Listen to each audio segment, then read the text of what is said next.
Radio, les débats de l'été, 10h-13h, Maxime Liédo.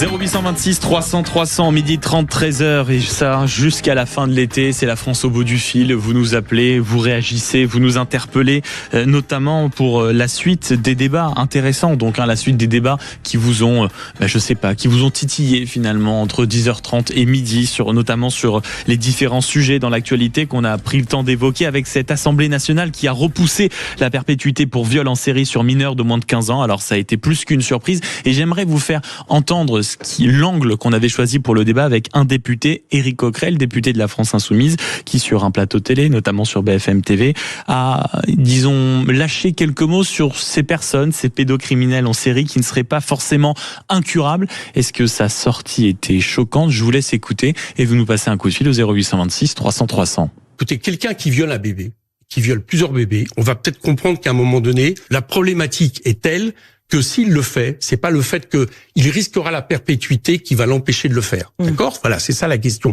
Donc, oui. Mais est-ce qu'ils sont incurables ? Non, je ne pense pas qu'ils soient forcément incurables. Par contre, il faudrait se donner les garanties quand ils sortent de prison qu'il n'y ait pas de récidive. Et ça, c'est un problème de moyens. C'est un problème de suivi de la justice. C'est un problème de suivi de psy, etc. Et là-dessus, il nous manque des moyens de manière cruelle. Et ça, c'est un sujet qui vous a énormément fait réagir tout à l'heure au 0826 300 300. Il y a même un député PS qui nous a passé un coup de fil. Pourquoi le PS ? Parce que c'est grâce ou à cause de la gauche et des écologistes que cette option dans la loi de perpétuité pour ceux qui feraient des viols en série sur des mineurs de moins de 15 ans a été tout simplement rejeté. D'où cette question que l'on vous pose au 0826 300 300. Pédocriminels en série, pas forcément incurables, nous dit Éric Coquerel. Est-ce que ce sont des propos choquants ? Vous nous passez un coup de fil. Comme vous, Frédéric, bonjour. Oui, bonjour Maxime. Merci beaucoup. Merci beaucoup d'être avec nous ce midi, Frédéric. Comment vous lisez les propos d'Éric Coquerel ? Est-ce que ça vous interpelle ? Est-ce que ça vous choque ? Est-ce que vous trouvez ça logique ? Dites-nous. Non, moi je suis pas surpris par les propos d'Éric Coquerel. Ça va dans le sens des idées qu'il défend. C'est un peu Coquerel, c'est Trotsky ou Marat au petit pied. Ils ne mettent en prison que les gens qui pensent différemment qu'eux. Les autres sont tous obligatoirement des gens qui sont victimes de la société ou des malades.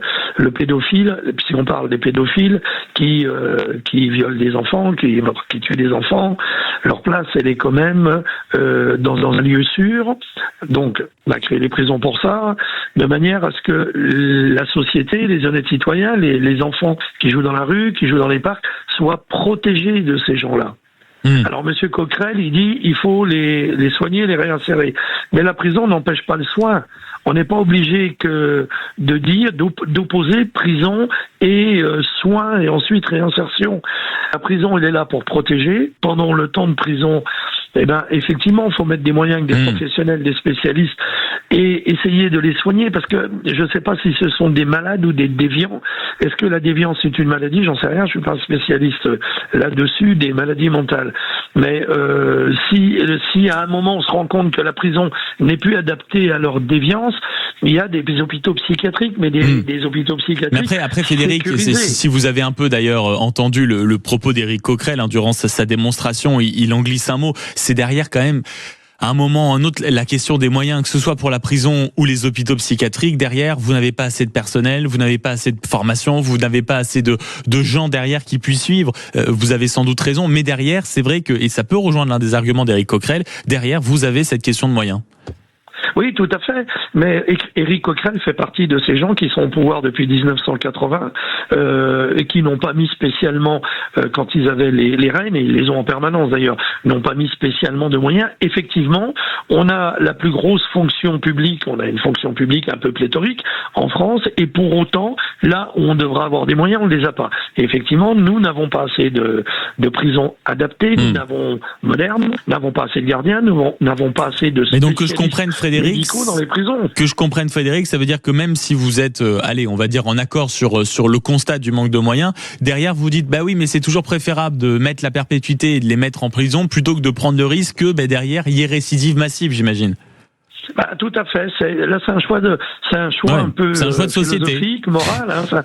C'est un choix de société. Est-ce que on prend la décision d'écarter ces gens-là le temps nécessaire, et s'il le faut, parce que si les spécialistes disent qu'il est incurable, il reste à vie, un peu comme les meurtriers, les assassins, les serial killers, ou est-ce qu'on prend le risque de les remettre dans la société avec l'impossibilité de les surveiller? On peut pas mettre un gendarme, un policier derrière chacun de ces gars. Non, ça vous avez raison, et derrière, même pour les policiers et les gendarmes, on en revient à un moment ou à un autre à la question du manque de moyens. Je vous remercie Frédéric de nous avoir appelé au 0826 300 300. La question tourne autour de cette disposition qui a été retirée grâce ou à cause de la gauche et des écologistes sur les pédocriminels en série et le fait qu'ils soient enfermés à perpétuité, et cette déclaration d'Éric Coquerel, le député de la France Insoumise, qui a dit que de toute façon ces personnes n'étaient pas forcément incurables. Est-ce que vous êtes interpellé, choqué par cette déclaration? Vous nous passez un coup de fil 0826 300 300. Vous avez également le site sudradio.fr, l'application ainsi que les réseaux sociaux. Bonjour Olivier.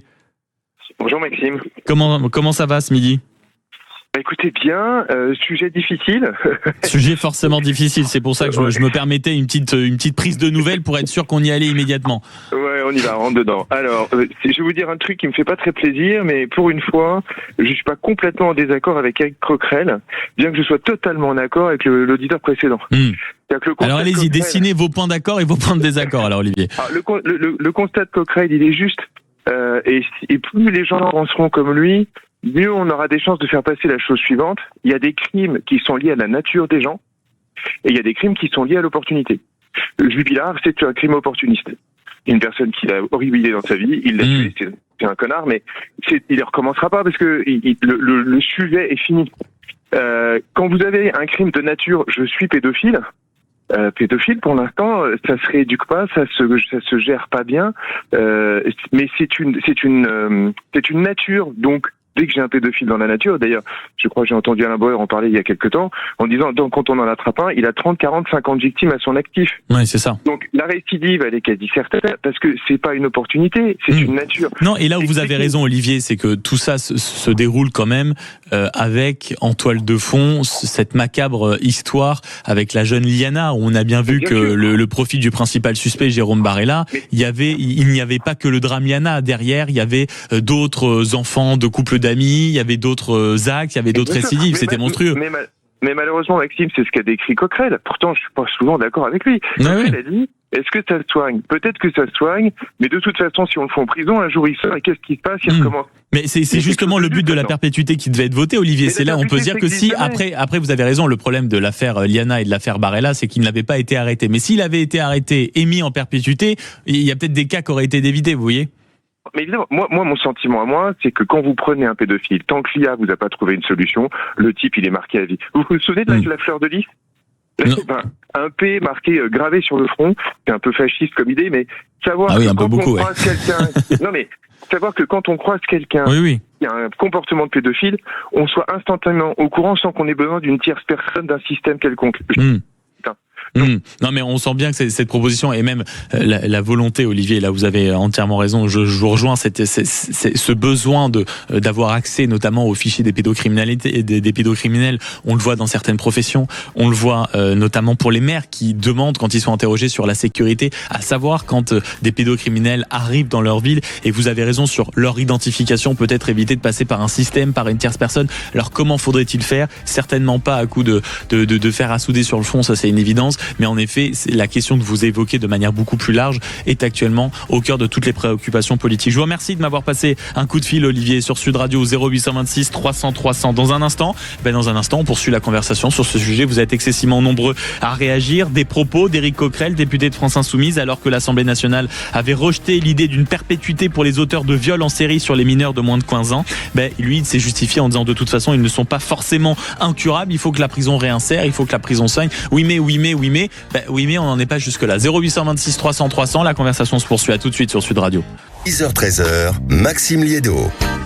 On termine cette émission comme d'habitude, la France au bout du fil, le dernier quart d'heure. On vous écoute sur Sud Radio, la radio du Parlons Vrai, avec le coup de fil que vous nous passez au 0826 300 300. On évoque cette Assemblée nationale qui a pris cette décision, pour le moins surprenante quand même, de ne pas voter à cause ou grâce, diront certains, de la gauche et des écologistes. Cette idée de mettre et de donner perpétuité comme peine aux auteurs de viols en série sur mineurs de moins de 15 ans, et notamment une déclaration qui a fait beaucoup réagir, celle du député LFI Éric Coquerel, qui explique que ces personnes ne sont pas forcément incurables. Ça vous a choqué, ça vous a interpellé. Bonjour Frédéric.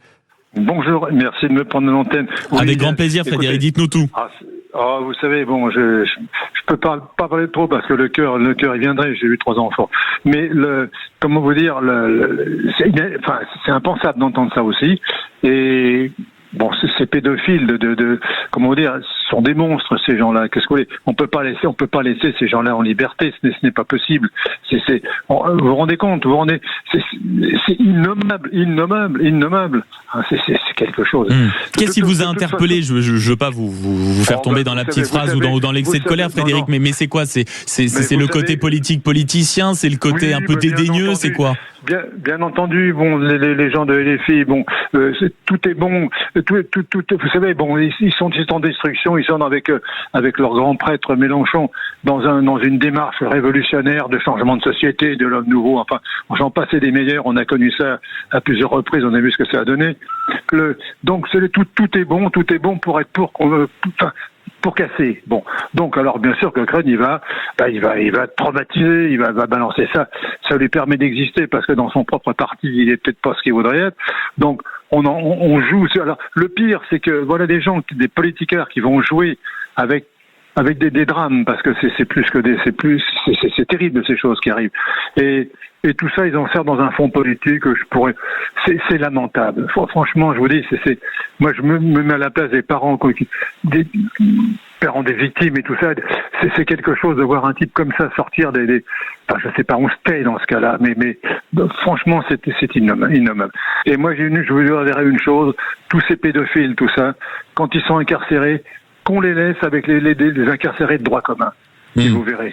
Ça solutionnera beaucoup de problèmes. Oui, après, c'est l'idée, c'est qu'en effet, il se fasse défoncer en prison. Je suis pas sûr que ce soit l'idée noble de la prison de la part d'un État. Mais Frédéric, il y a quand même une solution qui avait été soulevée par Éric Coquerel, qui est cette idée quand même à un moment du manque de moyens. On peut pas les laisser en prison, on peut pas les soigner non plus. Ça, est-ce que vous y êtes sensible ou vous dites, mais au bout d'un moment, le manque de moyens, on le résout justement en créant des cellules, en les laissant dedans, c'est tout, point. Le manque de moyens qu'on donne aux hôpitaux, mais pas à ces gens-là. Vous vous rendez compte quand même ils sont quand même soignés, nourris, logés. Enfin, quand même, il faut être décent. Qu'est-ce que c'est que ça ? Ils sèment l'horreur, le deuil, et puis encore. Ils ont le droit à leur procès équitable, bien entendu. Non, mais c'est la noblesse de la France, ça, Frédéric. Oui, mais si vous voulez. D'abord, c'est un débat qui est passionné, c'est normal, mais que des politiques comme l'équipe Mélenchon prennent ça, je vous dirais, pour aller refaire un peu presque à la légère, j'ai envie de dire, oui. Mais croyez-moi, on est mal parti, mais c'est franchement, ça fait mal au cœur parce que derrière, moi, je vois les victimes, il y a même c'est terrible, et ces gens-là, c'est tout, vous savez, il y en avait beaucoup moins avant, mais c'était vite réglé, les problèmes étaient vite réglés. Oui. Mais c'est ce qui est vrai, Frédéric, c'est qu'on entend factuellement alors plus que votre colère, mais une sensation d'écœurement qui est évidente quand tout d'un coup on repense au poids des mots qui ont été utilisés et beaucoup pensent comme vous, c'est indéniable. 0826 300 300 sur la suite de cette discussion, une peine ou un projet, une condition dans la loi qui proposait la perpétuité pour des violeurs en série sur des mineurs de moins de 15 ans qui a été tout simplement balayée d'un revers de main par la gauche, alliée une partie de la gauche, alliée à l'extrême gauche, alliée aux écologistes. Tout ça vous fait énormément réagir, ça vous écœure, surtout quand Éric Coquerel qualifie ces pédocriminels en puissance de gens qui ne sont pas forcément incurables. Est-ce que c'est une sortie, ça, qui vous a choqué ? Bonjour Thierry. Bonjour. Merci beaucoup d'être avec nous sur Sud Radio, Thierry. Merci de votre émission. Moi, je voulais pas trop rentrer dans le débat politique. Je voulais juste une réflexion. Ce qui m'inquiète un allez-y, Thierry, allez-y. Dans l'idée de mettre une peine de prison à vie. Enfin, je sais plus le terme exact. Ce que j'ai peur, moi, c'est que ça soit pire que le mal. Parce que ces gens vont se dire, si je me fais choper, je vais rester en prison toute ma vie. Donc il ne faut pas que je me fasse choper. Résultat des courses, ils auraient peut-être juste violé la personne, mais maintenant ils vont la tuer, détruire le corps, la faire disparaître. Enfin, j'ai peur que ça soit plus grave que... Enfin, je sais pas, peut-être ils sont même pas conscients de ça. En fait, Thierry, vous dites si on commence à avoir une peine trop élevée, qu'on en fait en plus beaucoup la promotion, parce que médiatiquement, politiquement, ça représente quelque chose.